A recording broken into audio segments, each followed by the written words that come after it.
Ladies and gents, welcome to Next Level Radio. I am your host, Colby Wortman, and our mission is to tackle the biggest questions in strength and conditioning, business, investing, and everything in between. We bring to you the best people in every sector so that you, the listener, can benefit and learn from the best in the biz. Whether that is S&C or business, you can rest assured you're getting the best knowledge available. Having trained athletes for many, many years, we have tried every treadmill known to man. You name it, we've tried it. With these treadmills, there's always been a disconnect, something missing for our athletic performance, something that just does not correlate to athletic success on the field until we tried our Trueform runners. Trueform for over 10 years has been elevating the performance of pro athletes, college athletes, recreational runners, and everyday athletes alike. You can check out Trueform treadmills at trueformrunner.com, and we thank Trueform for being an exclusive sponsor of Next Level Radio. All right, it's time we all grow up a little bit. Ditch the pre-workout. It's not 2007 anymore, and it's nothing like Jacked 3D. Ditch the shaker. You're not 4 years old, and you don't need a bottle anymore. And get yourself the best dippable pre-workout on the market. Each pouch is patriotically packed with 300 milligrams of caffeine and vitamins because shaker bottles suck. Send It Sups is the on-the-go solution for athletes, LEOs, firefighters, door kickers, and everybody in between. Head over to senditsups.com to get the best dippable pre-workout on the market, and we thank Send It Sups for being a sponsor of Next Level Radio. Next Level Radio continues to grow because of our listeners and our sponsors. Today we present to you Fat Fish Brewing, the official beer of Next Level Radio. Whether you're looking for a night out with family or smashing the best craft beers in the area, you will find it all at Fat Fish Brewing. Check out Fat Fish on the Large Street in Dickinson, or check them out on their website at fatfishbrewing.com. Life has an amazing way of coming full circle and bringing to you the people that you need in your life at that time. As a young whippersnapper, 4 monsters deep, just excited to tackle the day, I'm headed to my first strength and conditioning conference, and I hear about a company called Team Builder. Multiple coaches with experience with Team Builder and other platforms said the exact same thing. They said that you can get very similar products across different platforms. However, the thing that truly sets aside Team Builder and puts their product above anybody else's is their true and genuine customer service. As a customer for many years, both at the university setting and the private facility, I can tell you, Team Builder's customer service is absolutely second to none. Late night emails, programming issues, emergencies on my end are all resolved very, very quickly. So join the thousands of universities and private facilities that use Team Builder to elevate their businesses by going to teambuilder.com, click Start My Free Trial, and use code NLT at checkout. Our next sponsor, Nutridyne, a medical supplement company aimed at enhancing performance and addressing the underlying issues of disease. You will be hard-pressed to find the quality that you'll find at Nutridyne. Listeners of this podcast get 20% off all supplements. Just go to @coach_Wortman and click the Nutridyne link in our bio. Keep up with us on Instagram @coach_Wortman, on our website, nl-training.com, or keep up with us on the next episode of Next Level Radio. Now sit back, relax, and take in the mind-melting knowledge of this episode. Frazier was never the perfect, he was shorter, he was stocky, he was this, but like there was better built athletes than Frazier. And it comes down to a lot of will. Like you look at, Olsen, and he has always just almost done it. Yeah. You know, he's like almost done it every time. Close. How many years? Yeah. Pat Vellner too. Oh gosh. Second place for like 4 years in a row. That's now. rough, dude. I haven't been following the actual CrossFit Games arena for probably 5 or 6 years now. Like Yeah. I'll look up, okay, who won this year? I'm like, oh, this year I didn't even recognize the guy's name. You know, apparently it was a really cool story. He went there as a volunteer years past, and then just really honed in on his games programming, and then just dominated. That's a hard thing to jump in. Dominated, absolutely. But I'll always be Froning. Froning was the GOAT. Yes. I was there on his last year, 2014. In Oh, Carson, you went? California. Yep, I was there, and man, that was a really cool experience. That was probably, besides maybe going to the KBO and seeing a professional Korean baseball game here this year, that was probably the coolest sporting event that I'd ever been to, was the CrossFit Games. I can only imagine. It is just you and thousands of the fittest people on the planet as spectators are watching the fittest people on the planet in the arena, and that is a really cool experience. And even his last year, the exponential growth, because I don't think they would have had the Rogue sponsorship at that point. Maybe it was, I think, one of maybe the first years. Yeah, I mean, exponentially has got bigger since then. I mean, it's just grown, and we'll get into it in a little bit. But I true as a sport of fitness, I even enjoy it. Yeah. I enjoy it a lot. I love watching it, and just people don't realize. Like jumping into that, say as a volunteer, and then going into that is, it may be easier to jump into 20 other sports than to actually do that at a high level. Right. It's crazy. Absolutely. Just the utilitarian, the spectrum of things that you have to be good at. 100%. 100%. I mean, my only beef with the CrossFit Games, and I mean, the former CEO came out and said this too, CrossFit Games has almost ruined CrossFit, right? Because CrossFit was never meant to be the CrossFit Games, right? It was meant for, the Joe Schmo off the couch, get you into the gym, get you under the barbell, right? Working out with a community. Community is just so huge with CrossFit. And being a part of something that was bigger than yourself, and then getting fit while doing it, right? Honing in on nutrition, honing in on your sleep and everything else, right? That's true. And then, but everyone sees the games and they're like, oh, I want to go to the games. Mm-hmm. We have people show up at the gym all the time. They're like, what do I got to do to go to the games? Well, train about 3 to 4 times a day. Yeah. Eat, 5,000 calories. I mean, and then, maybe you're part of the, not even like 1%, but like 0.1% that actually makes it. Yep. Right. Yep.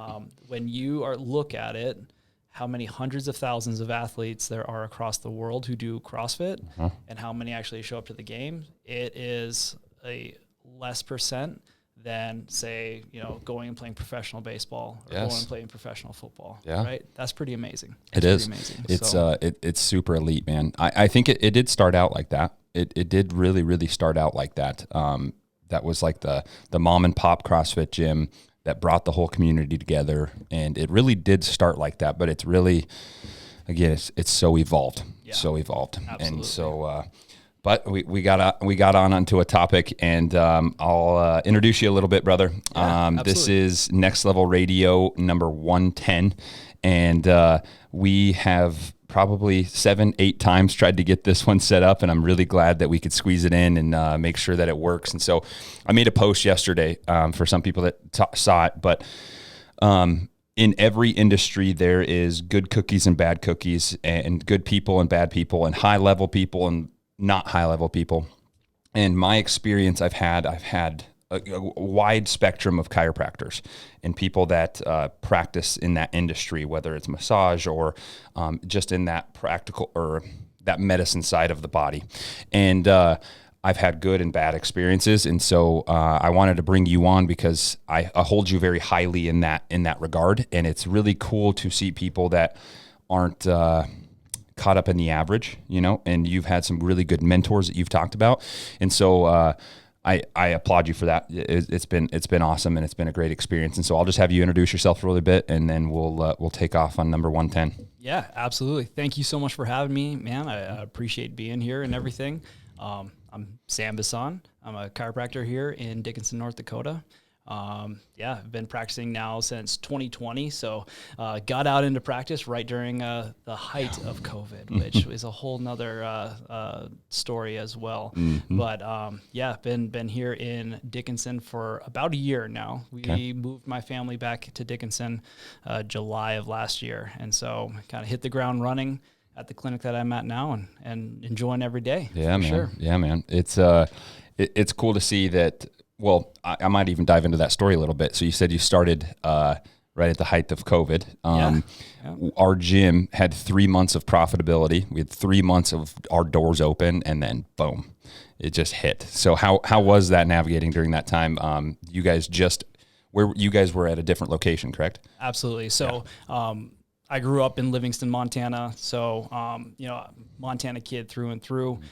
Wanted to eventually get back there as well. So I came out here in 2010, played baseball for Dickinson State here, and ended up going to chiropractic school in Minnesota. Okay. Upon graduating, went back to Bozeman, Montana, got a job out there at a clinic, and got out there. I graduated in April of 2020. So March of 2020 was when everything was kind of hitting the fan there, right? Actually, my last 2 weeks interning in Minnesota got shut down. Oh, so the entire, as you know, like that whole Minneapolis area was kind of a hot spot at the time. Clinic got shut down. I got to sit at home with my 2 kids and just kind of be like, okay, well, what happens now? Until we ended up buying a house and moving back to Bozeman and working there.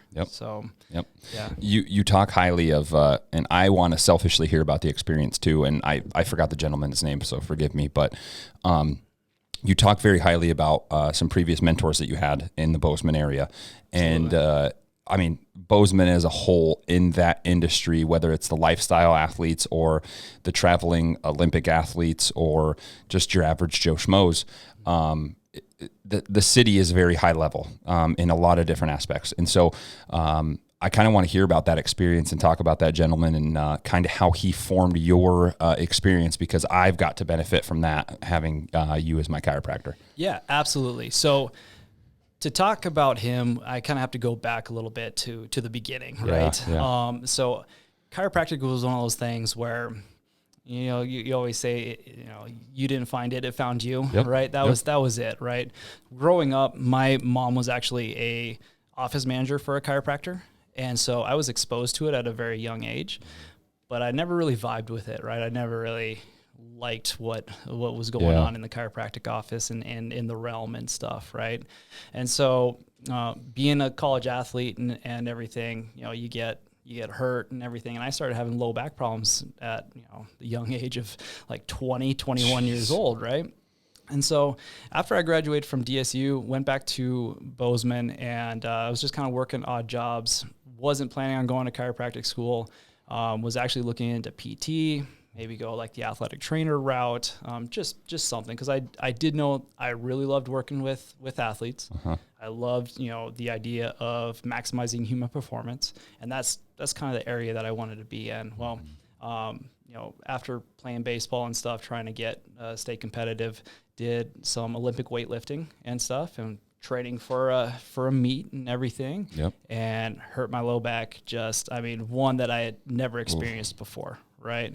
Ended up having a pretty severe herniated disc, right? Oh, shit. And so to the point where couldn't get out of bed, right? I was completely just, I tried to get up one day, go to my drywall job, and just collapse on the floor. And my wife, who is, I don't know how pregnant she was, but she's a very, very pregnant lady, got me up off the floor, said, hey, you're going to go see my chiropractor. Just happened to be the guy down the street, right? Oh, jeez. Didn't think anything of it. At the time I was like, man, I really don't want to go to a chiropractor, whatever. But she drugged me in, and it was instantaneous. As soon as I walked through that door, I knew that this guy was different. This was not a guy that I had seen in the past. Just you walk in there. Kind of broke the stigma for you a little bit. Exactly. You walk in there, the initial exam is completely different. He's taking you through functional tests. he is, when it gets down to treatment, he's doing not just spinal manipulation, but he's doing soft tissue work. He's giving you therapeutic exercise. He's doing all this sort of stuff.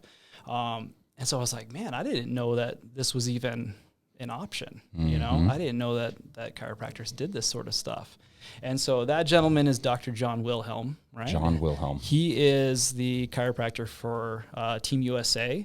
And he does, actually, at the most recent Olympics, he was one of the chiropractors for Team Australia, too. Oh. So we were talking about CrossFit earlier. Yep. So Tia Claire Toomey, right? I mean, back to how many? Wow. Backs to backs, right? She was an Australian bobsledder. He got to work with, holy moly, people like that. And doesn't get higher than that. You walk into his office and just the accolades of where he's been and stuff. This guy is world renowned, right? Yeah. For me, he was just the chiropractor down the street, right? Yep. So I didn't really know what I was walking into with that. And so after getting treated as a patient, I was like, I got to know more. Like, I gotta know more of what you do. Are you okay if I shadow you?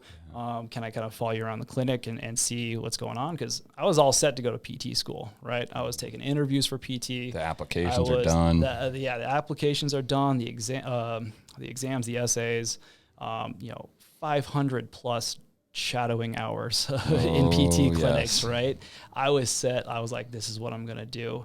And then it took one visit with him. And I was like, wait a second, like, what is this whole nother realm? So, long story short, I decided to go to chiropractic school after shadowing him and talking to him and everything. And, that's super cool. It was a life-changing experience, quite literally. Right. Yeah. So that's super cool, man. It's just like we've all had really, really good coaches.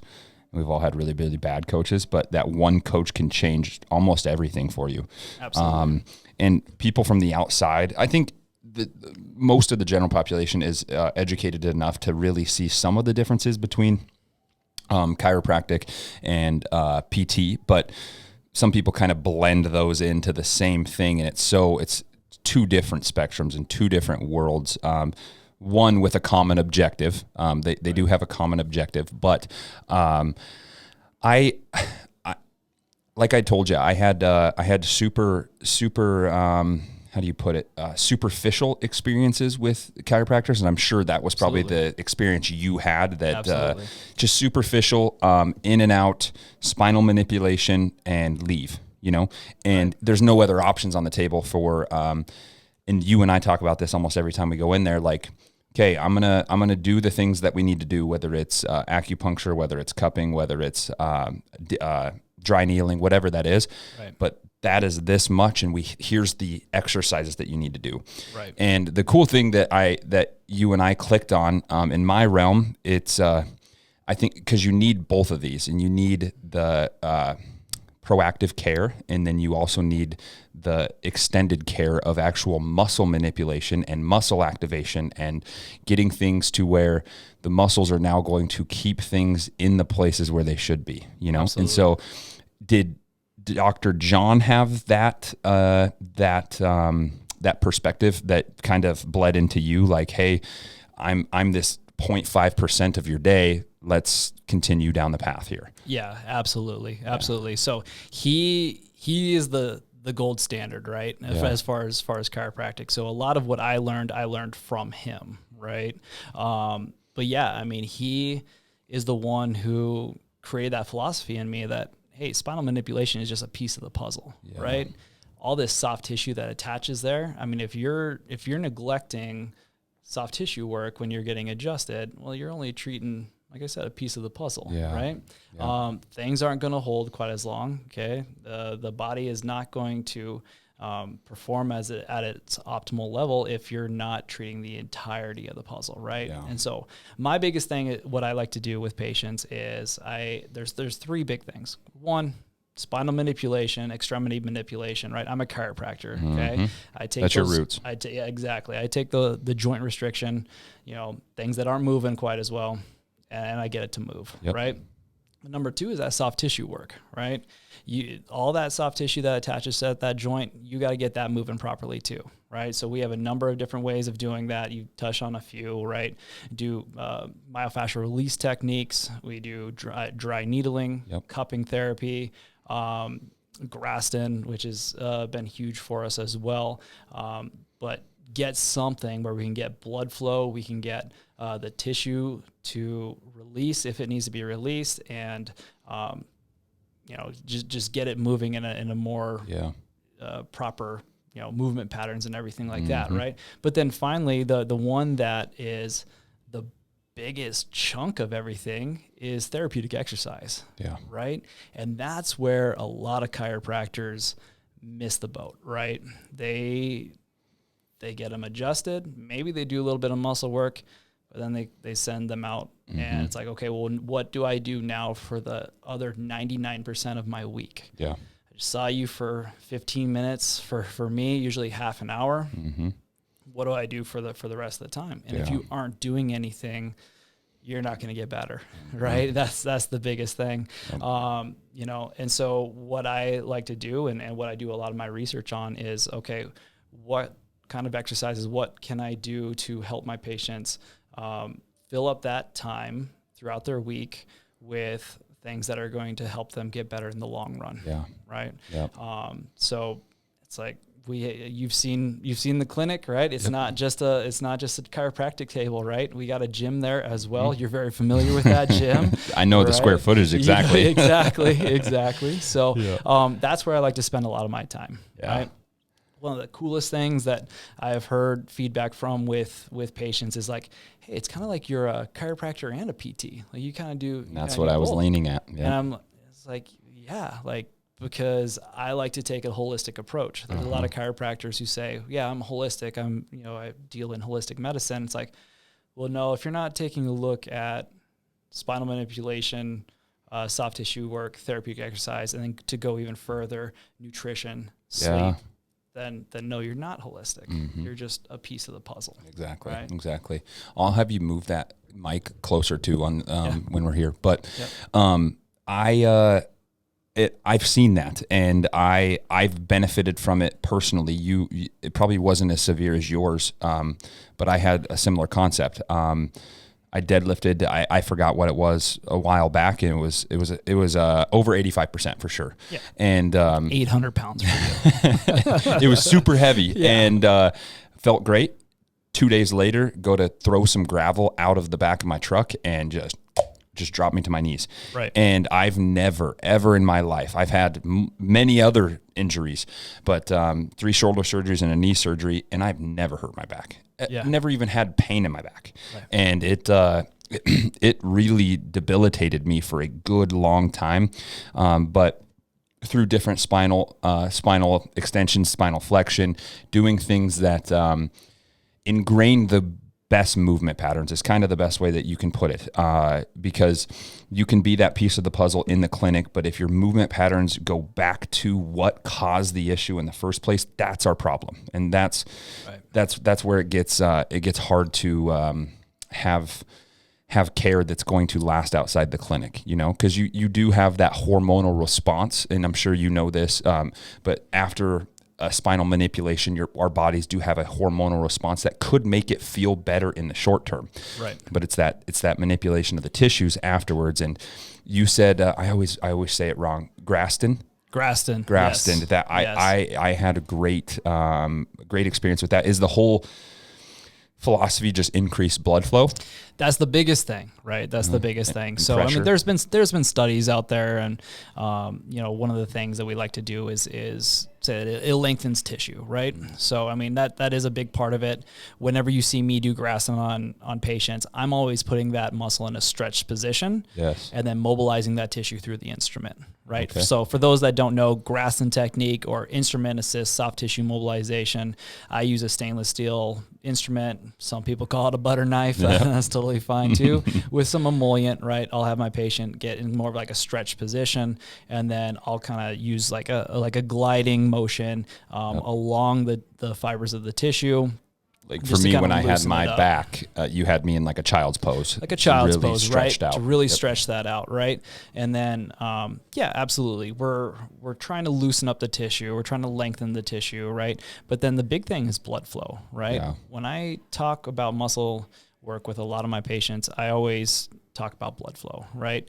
Blood flow is what carries oxygen and nutrients into the tissues, helps jumpstart that healing process, right? Yep. So, not only doing that in the clinic, but then doing that in the gym setting as well. Okay. When you're going to the gym and you're lifting and doing all that, you're also bringing blood flow into those tissues. Again, just going to help jumpstart that healing process even more. Yep. Right. Yep. And if you think about all the modalities, almost all those type of modalities, those manipulation modalities, you have Normatec boots, increasing blood flow. You have Graston. You have, is it like similar to Graston, just the, I think Gua Sha. yeah. Gua Sha. Yeah. So, they're cousins of each other. exactly. Right? Exactly. Cupping, all of them come back to increase blood flow. 100%. And Even dry needling. Yes. Right. So sending a signal to that tissue. Exactly. So the way that I explain it with patients is when I insert a needle into the muscle, right, not only can I manipulate the tissue of the muscle, right, but then also what the brain is doing is sending a signal down to where we place the needle, right, and the body responds by promoting more blood flow into the area, right? So when I stick a needle in a patient, you can visibly see around the needle where it's getting nice and red. I'm like, there we go. Okay. There we go. Where it's very quick. It's very quick. That's why I like it. It's highly effective, and the relief is almost instantaneous. Yes. Right. So I mean, you've had it done before. You know, there's sometimes there's a little adaptation period. Like, I've even had patients who, I mean, in rarer cases, be like, it kind of feels like after I got a deep tissue massage, like that almost release of toxins that you get in that deep tissue massage, like feeling achy, little sick maybe afterwards. Yeah. But after you get through that adaptation period, it's one of the most highly effective therapies that I utilize. It's been, anecdotally for me, it's been that.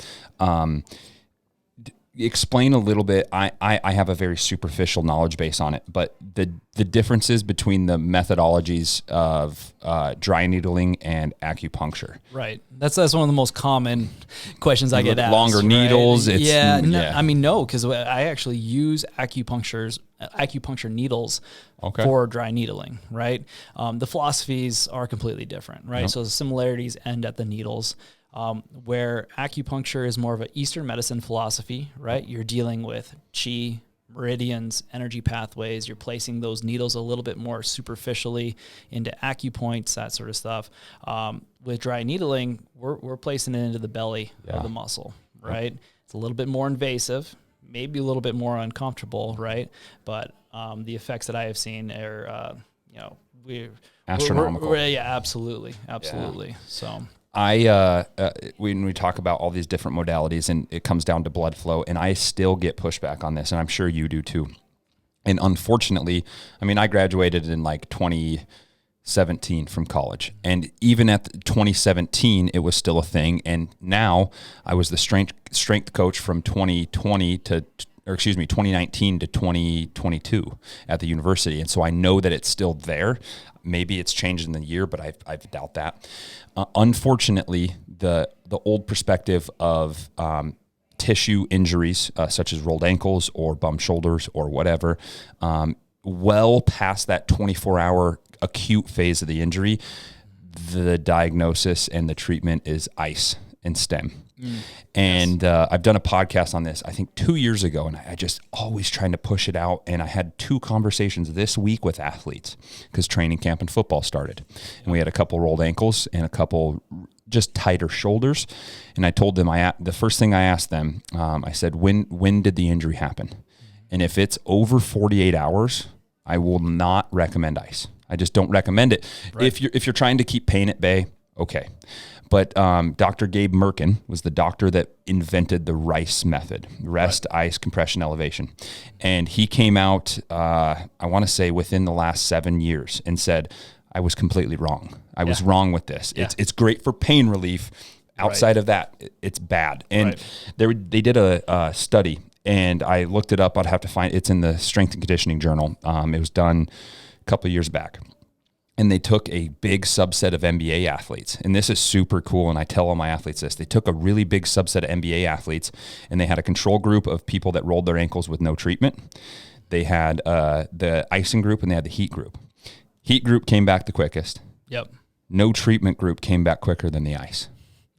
Amazing, right? And it's crazy, and it's so ingrained, and it was ingrained in me. I mean, in baseball, with you guys having the tension on the wrists and the elbows and the shoulders, how many times have you walked back to your dorms with a bag of ice strapped onto your elbow? Right. You know? 100%. And so I've tried to push on this, and I deal with parents of athletes as well. And just this week, they had training camp, and the kid rolled his ankle, and it was on a Monday, and this is now Thursday. And I said, I told the kid, and then the kid's like, my dad's not going to believe you. I was like, I know. And so I had to call the dad and explain what we're saying right now. But have you seen that? Have you seen that pushback? Because all these things come down to blood flow, man. Oh, 100%. 100%. You know, the acronym that I use now is POLICE, right? Not RICE, but POLICE. So protection, optimal load.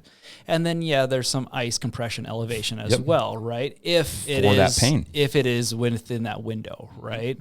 As far as the ice is concerned. But for acute injuries like that, absolutely. You want to protect it. So brace it up if you need to. If it's a ankle sprain, throw an ankle brace on there, but you should be moving it right out the box. You sprain it at 2 o'clock, 3 o'clock, you should be moving it, right?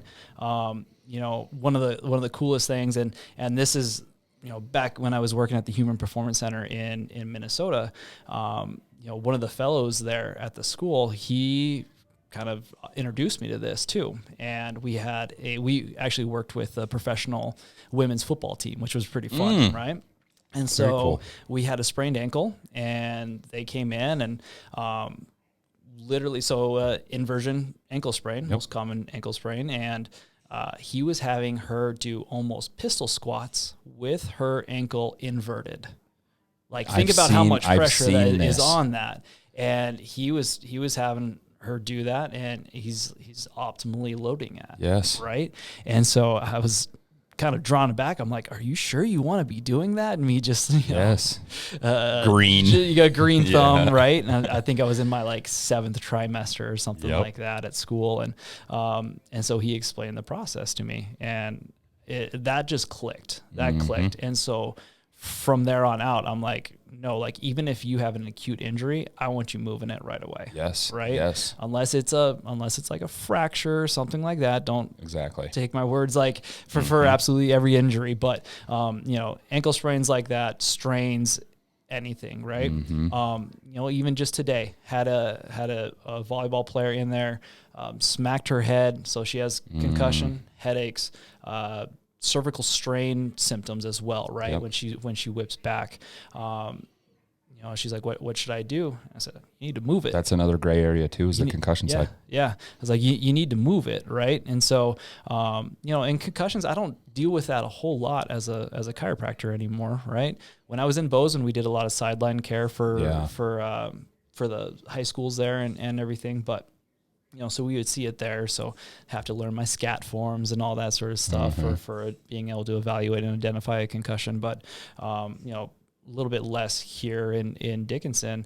But I told her right away, I'm like, you need to keep moving the neck. You know, don't stretch it, because you don't necessarily want to stretch a strained muscle, but keep moving it, and you know, give her CARs or complete articular rotations and that sort of stuff. You know, because that's the thing is if you're not moving that as soon as that injury happens, then everything is just going to take so much longer to completely heal. I'm looking up this guy right now, Ian Marco.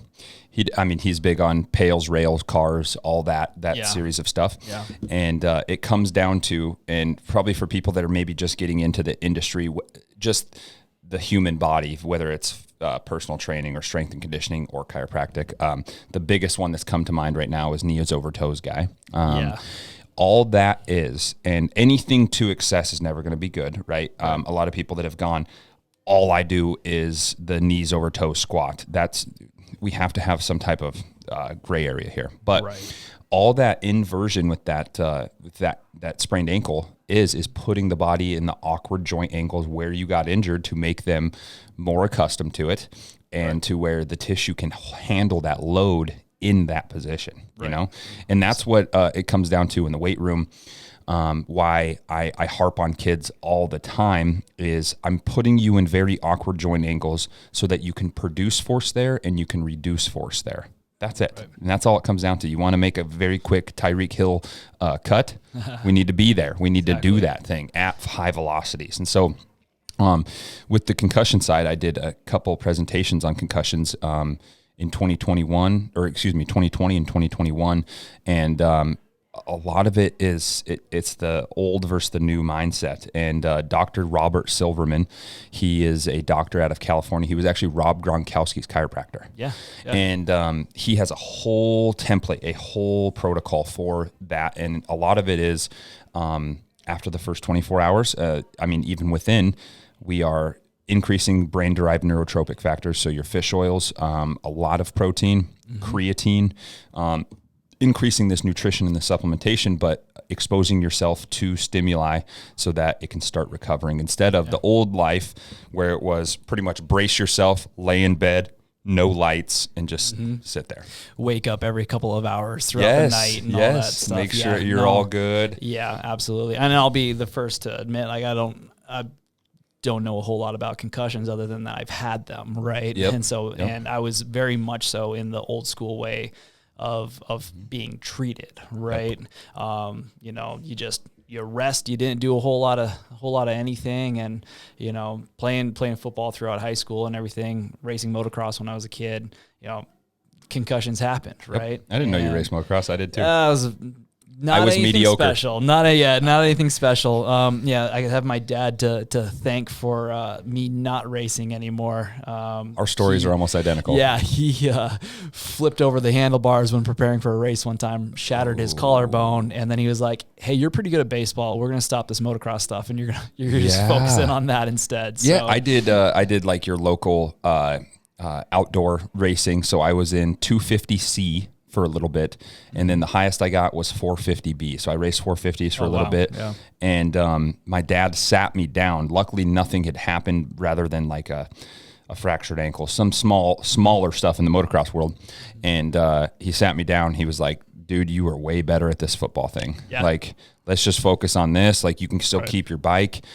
It was more of an adrenaline thing for me. Just, I loved it. I did too. That was kind of like my adrenaline in the summer was racing motocross. My adrenaline in the winter was skiing. Yep.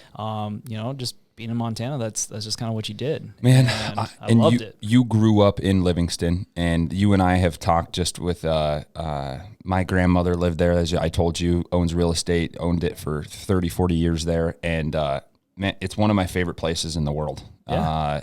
How I grew up in the Bighorn Mountains, you grew up in the mountains over there, and I don't know. How's that? Do you miss it a lot? Because I find myself really missing it a lot. I miss the mountains. Yeah, I mean, I'll have but you to don't admit, miss Bozeman as a whole. I kind of don't. Right, and when I left Bozeman for this clinic here, it was really difficult for me. Like it took me months to just get over the mental side of like, okay, I'm waking up every morning, I look out on the horizon and there's nothing there. Yep. like where are the mountains, right? But the people here are just incredible. Yes. The community of Dickinson is unlike anything that I've ever experienced. I have friends here from college who we picked up our relationship like nothing ever happened, right? Yep. Made new relationships just, very first week. And so that's what I really love. Yeah. Do I wish that I could just, pack up my skis and go up to Bridger for a day? Yeah, absolutely. Yeah. Right. But I mean, the cost of living and everything has just become so incredible. And you're in the real estate game now. Yeah. I'm sure you've taken a look at the market out there, and it's outrageous, man. It's wild. It is really wild. It's just become unlivable. So when we were looking at possibly moving, it was just right after my third child was born, right? And so we kind of outgrew the house that we were in, and we were looking around as far as like, what can we afford to purchase, Yeah. and there was nothing out there. There was nothing that we could actually upgrade to, that we'd still be able to make payments on that. And that's coming from someone who's a doctor and my wife's a nurse. Yeah. Right. And we were trying to crunch numbers, and we're like, we can't outrageous, really make this work. Right. And so, a lot of factors went into it. And I mean, one of the bigger factors too, my wife's family out in Eastern Montana, we wanted to be closer to them too, and everything. And, so when we looked at moving, Dickinson was probably about, I don't know, maybe like 9th or 10th on the list of cities that I wanted to move back to at the time. But when Eric, my business partner, he invited me out and everything, and I took a look at the clinic, and we hung out in the town again, I was like, this feels like home. It does. Right? It does. Dickinson has a very homey feel to it, and I was just like, this is where I want to be. This is where I feel like God is calling me to be. Yep. Right? So and you said it really well, and I've tried to articulate it the best I can, but I can't. I grew up in a very small town of 5,000 people. Livingston used to be a lot smaller than it is now. Sure. But the community of Dickinson as a whole, the people are outrageously amazing. I mean, the people here, there's very successful people that want other people to have success. And it's a very cup half full community. It's you said it best. The thing that makes Dickinson special is not I'm saying this nicely, but the mediocre national park. It's not, it's the people. Yeah. It's the people, man, because we grew up around Yellowstone and Glacier and like probably some of the best in the world in national parks. But the people here are super cool, man. And it's really felt like home since day one. And the relationships you had playing baseball here have fostered into your success in what you do now, and the continued involvement with the community is amazing. I've never had anything like it. Yeah, absolutely. Dickinson here reminds me of what small town Montana used to be like, right? 100%. And so I think that's part of it too, is like, growing up in Livingston and the community feel that I had there, I feel that here now. And so I've just been really enjoying it. Like I said, it took a few months just mentally for me to be like, did I make the right decision? Mm-hmm. Right. And when you move somewhere new, and sure, I knew some people from my time in Dickinson in the past and everything, but you try to start up. Basically, I had to start up my own business, right? Yeah. I had to build up a patient base from ground zero, and it's tough. There are some slow days. There are some days that I was going to businesses, handing out business cards, and the things you had to do, man. The amount that we've taken off since then is amazing, right? Mm-hmm. Eric being a local kid and stuff, I mean, he's a phenomenal physician, first of all. Yep. He's great. But his connection with the community, I mean, just made the entire clinic as a whole take off. And then what I just feel like I bring to the table too, with more of that, not just chiropractic, but bringing in all the other stuff that I do as well, with the more holistic approach. I mean, the clinic now is it's flourishing, and we're really excited for it only being about 18 months old. Yeah. I mean, it speaks for itself. It's doing really well. And I don't know if I mentioned it to you when I was at the clinic last, but super interesting thing. I'm a part of a real estate journal that I don't create for it. I read it. It showed the top 5 states that people were moving into and the top 5 states that people were moving out of. And this was as of this year. So at the start of the first 3 or 4 months of 2023. Mm-hmm. And newly on the list for places that were leaving was Montana. Yeah. The cost of living, the different lifestyle, the tech companies moving into Bozeman. And it's just kind of gone down that interstate, Mm-hmm. It hit Bozeman, and then you got the residual into Livingston, and Livingston isn't quite as bad, but it's still very expensive. Right. And then it's moved to Missoula, and it's just moved down that interstate. Yeah. And the thing that Livingston still has for it too is the Bozeman Pass, right? To separate it. It's like a wall. No one really wants to cross that pass, because if you look at the numbers, the number one place where car accidents happen. Yeah. Is that Bozeman Pass. It's so rough. it's like it can get rough. people don't want to live in Livingston because they know they're going to have to work in Bozeman then, because there aren't as many businesses in Livingston, right? So they don't want to make that trip. So I mean, we have kind of been a little bit more, the growth hasn't been quite as exponential as Bozeman. But yeah, you're totally right. I mean, I feel like the people who grew up in Montana and knew what Montana was prior to this latest boom, they're starting to shift maybe more towards like central eastern Montana, or even take the leap like I did and come to North Dakota. Exactly. Right? And on the list of places that people were moving to, newly on the list was North Dakota. Wow. And I was like super, because I think what brought a lot of people, and just in recent, everybody watched Yellowstone. They're like, oh, I'm going to go buy a ranch and don't get me started. Exactly. And go start having my own cattle. And it's like, guys, that's not what's going to happen here. And that's just the recent history, but everything has just compiled. And I was super, I mean, a lot of people move there for the outdoor activity and the opportunity. But now, like you said, the people that have grown up there, it's not what they were used to and what they grew up to, and they're moving. And I think we'll be a little bit more insulated than, say, a Bozeman, because we don't have that plethora of outdoor activities and opportunities such as that. We do have, I mean, I dogged on it earlier, but it's its own kind of beauty. The Badlands is its own kind of beauty. Exactly. My wife and I are going to Medora this weekend, and it's amazing, but it's not quite what we have back in Wyoming. Absolutely. Absolutely. And that's something that I've kind of grown an appreciation for also, is the beauty that North Dakota does have, right? I had to shift my mindset of, okay, from North Dakota doesn't have this, North Dakota doesn't have that too. Well, North Dakota does have, we do have the Painted Canyon, which is beautiful to run. Like, we do have that Theodore Roosevelt National Park. When I drive to eastern Montana now, we take that Highway 85, right? We clip the north part of the park there just so I can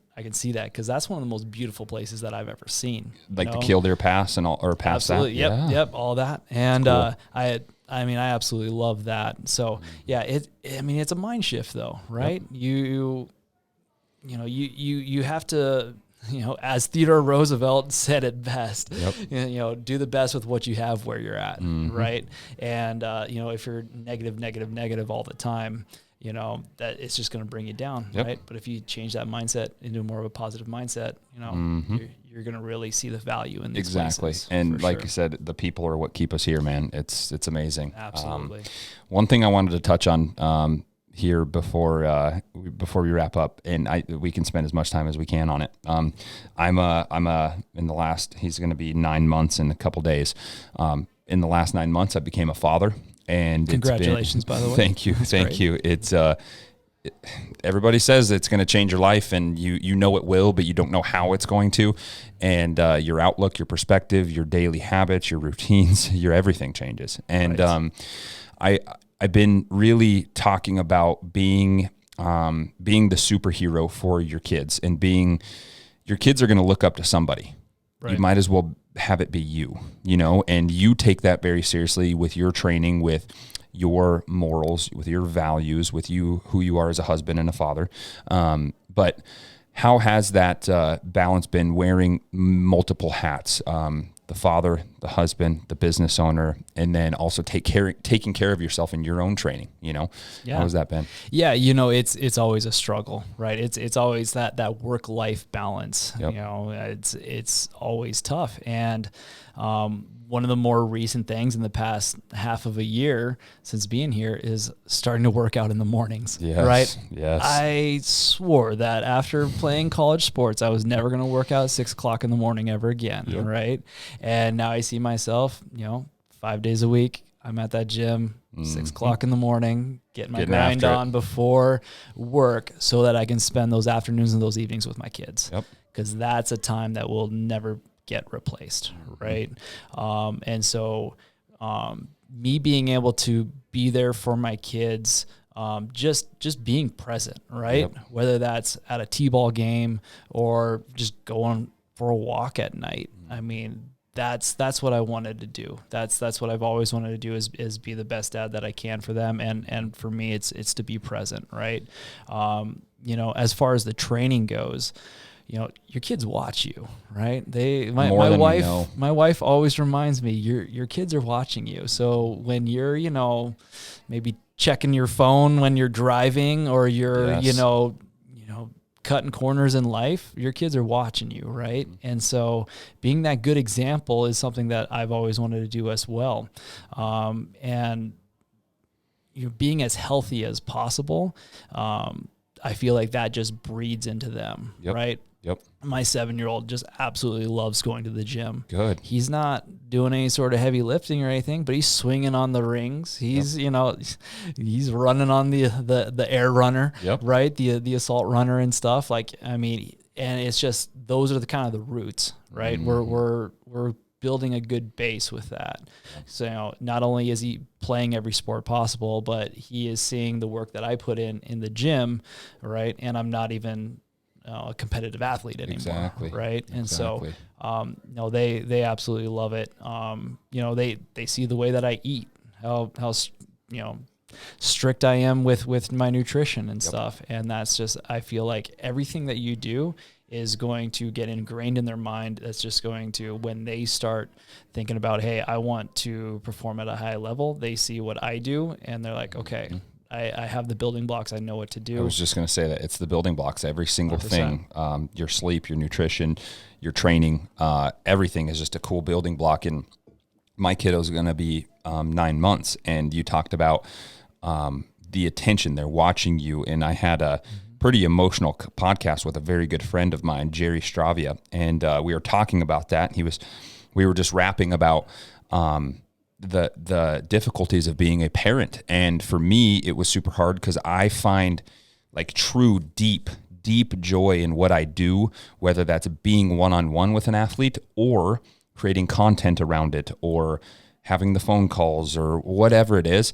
And I found joy in that. And so that was taking away from all the joy I need sitting right in front of me. Right. And as soon as I hanging out with him, talking to him, he's blah, blah, blah at me. But as soon as I pick this up, he starts whining. Mm-hmm. And it's like instantaneous, Sam. I mean, 100%. It's like boom. And I'm like, holy crap. And it's just it really slaps you in the face. It's hard. 100%. And I'm guilty of that all the time, right? I'm always, I'm checking my phone. We have a rule. Okay. No phones at the dinner table, right? Absolutely. It's just we're going to leave that on the counter. We're going to leave that away and that's a big thing for us is we eat dinner as a family. Yeah. All right. Even with all the activities and stuff going around, like dinner is kind of like one of those non-negotiables. We have to sit around the dinner table. We have to figure out, okay, how was your day? Like we have to communicate. Leave the phone, put it in the other room, right? Yeah. And that's time that you're never going to get back with your kids, right? That's time you're never going to get back with your family. And, it goes back to being present, right? Yeah. And that's, physically, emotionally, like be present with them and not to think about, okay, how was work today? Or, I had a crummy day at the office and now I'm going to bring that home. It's like, no, you got to try to check that at the door, right? Yep. It's something that I struggle with every single day, right? Mm-hmm. Have a tough day at the office, you come home, kids are screaming, chaotic. My poor wife has been, trying to control the chaos all day. Just keep it together. And then you walk in and you're like, what is this? You're going to miss that eventually. Yep. Right. And I know that's what it is. Everyone who has ever had kids has always told me, you're going to miss the mess. You're going to miss the loud noises. You're going to miss all that. 'Cause one day they're going to grow up. They're not going to be there anymore. Right. They're going to go off to school. They're going to have their own chaos pretty soon. Right. And grandparenting starts happening. Right. Exactly. And so, trying to be present, trying to, find the positives in, all the craziness that goes on. I mean, that's something, obviously it's a struggle every day, but something that we got to do. Jerry mentioned something to me that really took me back. I have I live right off of Villard and I have like a 3-minute commute. It's perfect. But that's my morning prayer time. So that's on my way here. My eyes are open, and we're just obviously, and we're praying on the way there to start my day off. Right. But he mentioned, he's like, you should pray before you on your way home. And I it was just a habit for me to do it in the morning, right? And I just get in these ruts and these habits, good or bad. And he was talking about having the rough day at the office and doing these things and then getting home, and us as men, depending on what our love language is or whatever, we're looking for affirmation from our wife in some manner, right? And he's like, say a prayer on the way home, ask God to fill you up as a man, fill you up as a person, so that when you walk in the door, you can affirm your wife, that you can be that for her, because a 10-hour day in the clinic is not equivalent to a 14-hour day with kids. Absolutely. You know, it's much harder. And I figured that out even just with one kid, you know? Absolutely. And so like being able to have your cup filled from the one true source before you walk in that door has helped a lot. Yeah. It's helped a lot, but the struggles for me have been being 100% present. That's been my hardest thing, for sure. Absolutely. When you have as many things going on as you do, right? I mean, you have more things going on than I know most people do, right? I mean, not only are you're a gym owner, but you're in the real estate game, you're crushing it on social media, right? You have all these different things going on. The more that you wear yourself thin, like the harder that is, you know? And I see that in myself as well. And so, I mean, For me, 100%. You got to take some time. You got to have that daily devotion time. That's for me. I'm a morning person too, right? So actually, I do it at the office. I go to the office. You know, I can shut off all the music, close my door. I get 5-10 minutes where I read my daily devotion, get into my Bible, pray, and then start my day. Right. I used to do it at night, but then I was like, well, that doesn't make a whole lot of sense. I do my devotion at night and then I fall asleep and then I wake up and I'm like, you know, not uninspired, but I'm like, I have found that I do better throughout my day if I take that 5-10 minutes very first thing in the morning. Well, there's a good analogy for that. Every single day we have a full cup of water. Yeah. And we start taking and dumping that water out. By the time we're ready for bed, and we can't truly fill our cup with the one true source in the morning, you know, and that's helped me a lot. It's the 5 to 10 minutes that can really make or break a week, a day, whatever. One thing that I wanted to get your perspective on too a little bit is your CrossFit training a little bit, and then we can kind of wrap up. But your CrossFit training, I think it was really cool, and it'll be in the podcast, but rapping about like the old CrossFit and then the new CrossFit. And I have a perspective on CrossFit, and I always tell, like, I train a lot of CrossFit people's kids. I'm entwined with that. My sister owns a CrossFit gym in Buffalo, Wyoming. My mom owns a regular gym in Worland, Wyoming. But one of my favorite events to watch, I don't follow it all year round, but when the CrossFit Games come up, me as somebody that loves performance, I love it. I love watching it. It's super primal. It's almost like this weekend. My favorite thing to watch is UFC. Yes. And this weekend's a big fight, Sugar Sean O'Malley versus Aljamain. Yes. And but with the CrossFit, I love the performance side, because people look at, like, as you said, you have people come into the gym like, I want to go to the games, or even what's the one in Minnesota called the Iron Game, or the Granite Games. Granite Games, yeah. Granite Games. Even that's a super high level too. Oh, absolutely. And they don't realize, when you look at Medeiros, they just see his success there. They do not see the 3 times a day of training, the recovery, absolutely, all that. And so, speak to a little bit. You got intertwined into CrossFit when it was its original roots, and then you're kind of seeing it where it is now, but you like it for that community and everything. So speak to your experience in that. Yeah, absolutely. So I got into CrossFit. I actually got my L1 back in 2011. So that's going on like 12 years. Have since got other certifications for the sport as well. But that was one of those things where I had a teammate of mine in college who said, hey, come work out with me one time. And who was that? John Mendoza. I remember John. Do you remember John? I remember John. Okay. Yeah, So yeah. we were at the rec center. We didn't even have a CrossFit gym in Dickinson at the time, right? He's like, hey, you always kind of see what I do and everything. Why don't you just come give it a try? I'm like, all right, I'll do it. Well, there's these things called hero workouts, right? Where, they're harder workouts to honor, fallen soldiers and police officers and that sort of stuff.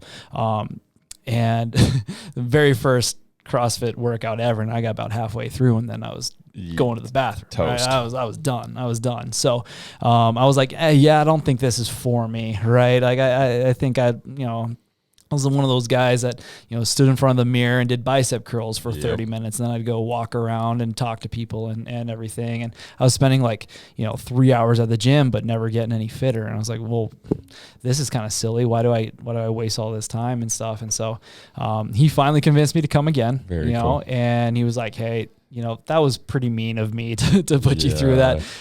Come one more time and we'll go kind of a little bit easier workout. Do you remember what the hero workout was? I don't. No. I don't. I mean, a lot of them are terrible. I just remember getting to the point. It wasn't like Murph or anything like that, a very popular one. I just remember it was awful. It was awful. It got to the point where, like I said, I mean, I was in the bathroom for, a while after that, trying to catch my breath and everything. And so after that second time, though, I was hooked. I was like, oh, this is great. I think it was like a shorter AMRAP style, so as many rounds and reps as possible in a set amount of time. And I was like, so after this, 12, 15 minutes, we're done? And I felt as gassed in that 12 to 15 minutes as I did, in the 3 hours that I was spending at the gym, right? Or more. Or more, exactly. And so from that point, I was just like, yeah, let's do this. So I started training with him. So, cool. If you've ever had your swole mate, Yep. John Mendoza was my swole mate. And so we trained together throughout our entire college career. We played baseball together. Cool. And then we trained. And when Evolution, if you remember Off Evolution, we actually were two coaches there, and really, really loved it. And that was, like you said, it was kind of in the beginning of CrossFit. CrossFit was getting a little bit more popular. Mm-hmm. So, the OGs, the GOATs of Rich Froning was the main guy winning every year. And then you saw the stage kind of shift when Matt Frazier took over. And then again, when Medeiros took over and everything. And, but the one thing that I loved about it was, like you said, the community aspect of it. I didn't have to work out by myself. I either had a partner to work out with, or I had a whole group to work out with.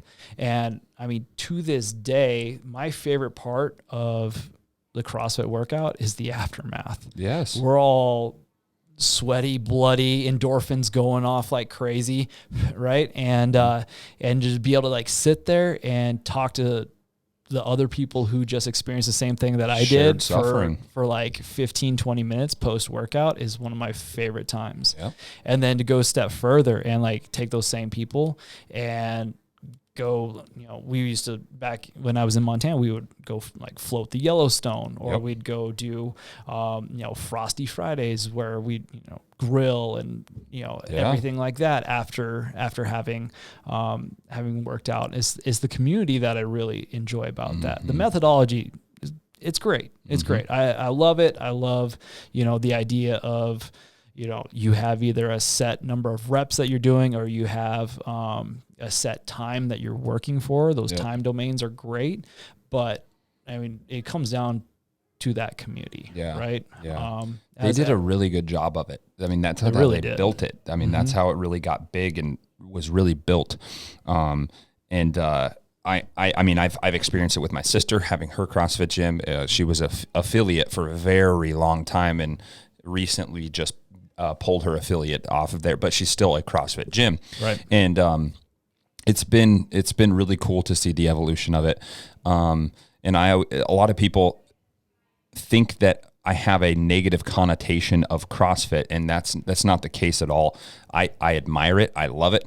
And its original form was to get the soccer moms, the Joe Schmo dads that are eating the potato chips under a barbell, exposed to a stimulus and in a community so that they could elevate their life. Like, that's really what it came down to. And they did a great job of that. Yes. Right? They did you look at the growth and how fast that sport grew. You have hundreds of thousands of athletes now performing this sport every single day. Like, there has never been a sport that has grown that fast, right? That quickly. That deep. Exactly. Like, it's a deep community of people. Yeah, you get the whole like cult jokes and stuff like that, drinking the Kool-Aid. But, honestly, you get that when you go and experience a CrossFit gym, a good CrossFit gym with good programming, good coaches, and a good community. There's really nothing that beats it for me, And then to be able to go visit, if I was to go to, say Las Vegas, or I was able to, go back to Bozeman and go to a CrossFit gym, right? I mean, most of the time they just accept you into the community, right? Yep. And it's fantastic. I've been doing it now for 13 years, and it's opened me up to some other things as well. Like I said, I mean, I got into Olympic weightlifting for a little while, really enjoyed that. But that was all because CrossFit kind of exposed me to it. Exactly. Yeah. And this is really, really telling. And I don't think I've ever told this story public on the podcast, but many years ago, it was about 4 years ago, Terry reached out to me, and she's like, "Hey, I really love what you do. I want to get my kiddos in with you."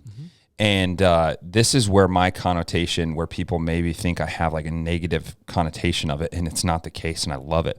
But she reached out to me and had the mental maturity and the knowledge to understand that during that time, with it being such a different spectrum and methodology of training, that wasn't the best thing for her kids.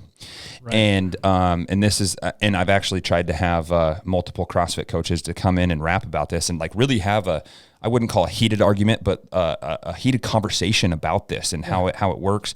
A friendly debate. 100%. Something that is very unheard of in today's world. Absolutely. You just get deleted off YouTube.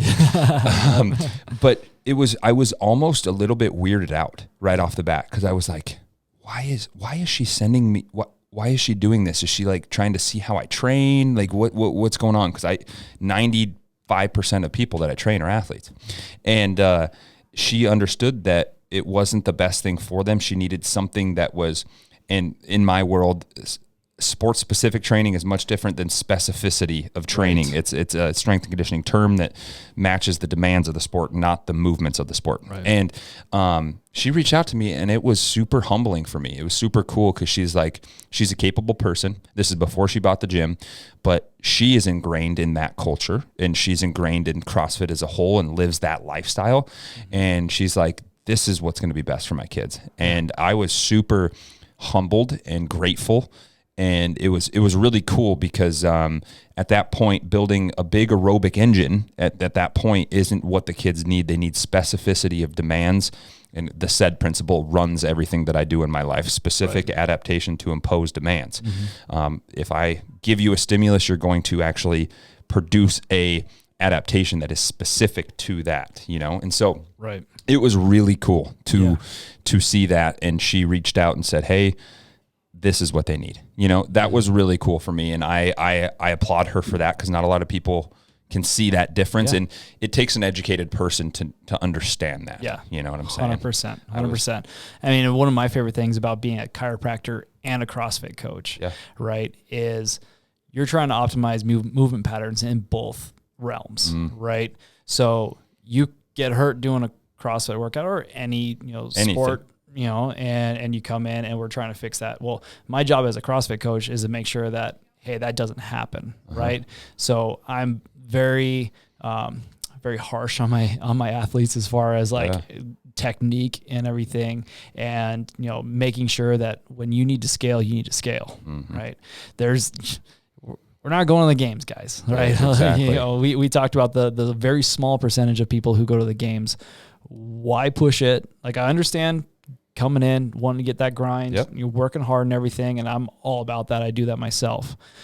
But if there is a barbell that's loaded too heavy to the point where your technique fails, then I mean, what's the point? Yeah. What's the point? Then you're just going to come see me in the office, right? Because you hurt your back or you hurt your shoulder or whatever it may be, right? And so I try to, with my athletes, take a step back, okay, coach them up on the importance of proper movement patterns and not overdoing it in the gym, or else, your injuries are going to happen, right? That's what we want to avoid with CrossFit, because we're seeing it. Gym Fails came out with a video just like every other day. Okay, back in CrossFit's heyday, of someone doing like butterfly pull-ups and falling off the bar right under their head, or doing a snatch and dropping it on their head, right? So I mean, that's what we don't want to do. We don't want to. We don't want to be on the internet, right? not for that sort of stuff, right? So, but as far as the methodology, as far as the community and everything like that, I mean, absolutely love it. And you said it right. I don't think anybody did it better on the community side. And that's what I tell everybody. It gets you, like for the everyday athlete is what I call them. The people that used to be athletes that are now past their heyday. As a strength coach, I don't think there's anything better, because that community, and it gets people exposed to a barbell. Before CrossFit days, you had to go to a Louis Simmons underground garage gym with a bunch of felons to find a barbell, And so now it's like we can expose that to people, and it's done really cool things, and it's revamped a whole generation of people. And I love it for that. And it's really evolved from those original days where the methodology was broken. I mean, it was crazy. It was mayhem, literally. And then it's really evolved and done well. And just like I talked about in my video about you and chiropractors and teachers, there's great CrossFit coaches and gyms, and there's terrible ones. There's great strength coaches, and there's terrible ones. Absolutely. Happens in every profession. Yes. Every profession. Yes. Absolutely. It's just the experience that you get with it. I mean, we talked about like how much it has just grown, right? I mean, when I was in Dickinson going to school here, there wasn't anything for gyms, right? There was the rec center, right? And then I don't know if there was anything. I don't think you had any time at that point. There was no any time, but then Evolution opened, right?